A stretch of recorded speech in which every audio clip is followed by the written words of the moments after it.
Hey guys, it's funny. Videos that I didn't want to make or didn't plan on making, I'm ending up making because of shit that I find. I was like editing some more stuff for the Q&A and checking out some stuff on YouTube when I find out about this latest development with a certain guy named Tony. I know I'm messing up the numbers here. Tony48219 and his recent suicide murder thing that happened. And already YouTube is abuzz with people making their own comments on it, and already there are controversies building up over it, with Venom Fang X and Crazy Caleb and all that. And I was gonna just keep this to myself, but I figured, what the fuck? Let me just put my 2 cents out there since everyone else is doing it. Yeah, look at me bending to peer pressure. What they do?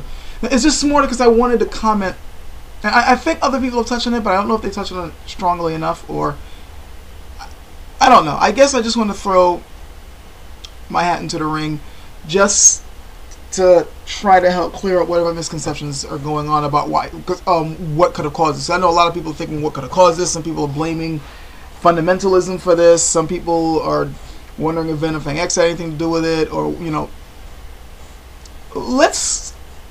before I even start, let me just say that I will admit that I don't feel as affected by this as many others are, for the simple reason that I didn't know the guy. I know the type, and I've bumped into the type, which I'm going to talk about in a bit. But I didn't interact with him. I've never corresponded with him. I've never seen his videos. I've never commented on his channel. Never interacted. I had no clue who this guy was until today. I've said this before. I try to stay away from channels and videos that I know are going to piss me off. When I hear about a certain moron, I actually don't go to see their antics. I actually like, okay, so that's someone I'm not going to watch. The only time I ever see somebody, making crazy videos or whatever, if they happen to link to me, or if somehow it's linked to somebody else who I happen to watch, then I might take a look, but I generally don't seek them out. So yeah, Tony, I've never watched any of his stuff. So while I know other people who, even though they didn't agree with him or feeling affected by this because they've known him and then all of a sudden he's just gone, and I know what that's like because I've had people I've known suddenly die. I will admit I'm not emotionally affected by this. So I'm kind of looking at this in a kind of cold, critical light, which may offend some people, and I apologize in advance. First things first, Christian fundamentalism did not make him pull the trigger on that woman and on himself. Let's get that out of the way right fucking now, okay? That's not what made him pull the trigger. He was emotionally unstable. He was heavily depressed. They said it on the fucking news. I saw the news report on ABC.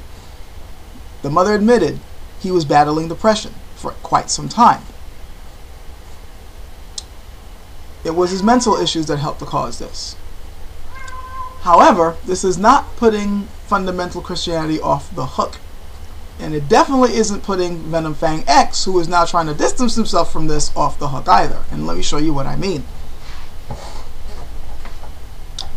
I've stated many times before, and I will continue to hold on to this unless somebody proves to me otherwise, that religions, especially the fundamentalist type of religions, and it doesn't really matter what it is, always holds this view of God's chosen people.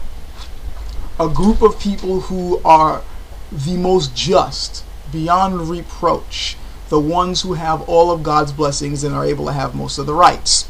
And that anybody else, well, fuck them. The hell with them.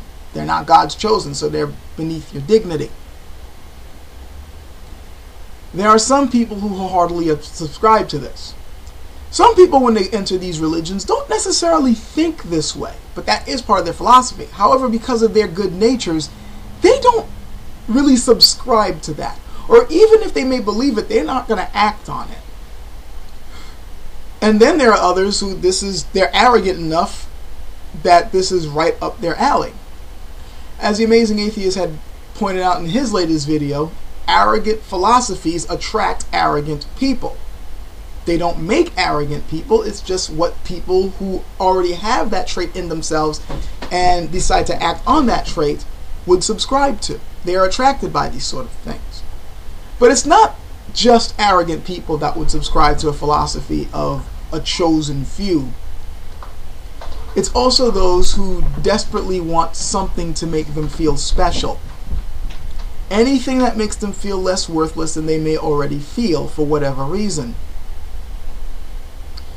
And someone like Tony48219 would fit the bill. He was emotionally unstable. He was depressed.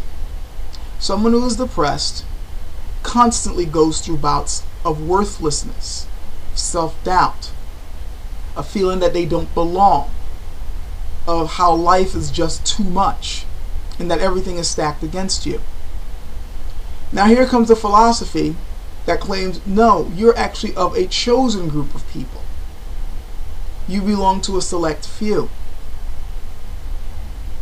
And it's everyone else who's fucked up, not you.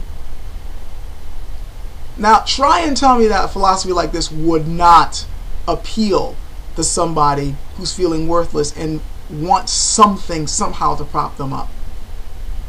Try to tell me how a philosophy like this wouldn't attract them to it. Now, again, it's not the philosophy that made him pull the trigger, but it can give you a good excuse. We look at the Bible all the time, and there's so many ridiculous justified killings. Hell, Samson slew a bunch of people with a donkey jawbone simply because he lost a bet. But because he happened to have been God's chosen, it's okay. The story makes light of it. He was a mighty person. Look, he killed a whole bunch of people with a donkey jawbone. Yeah, and he did it because he lost a bet.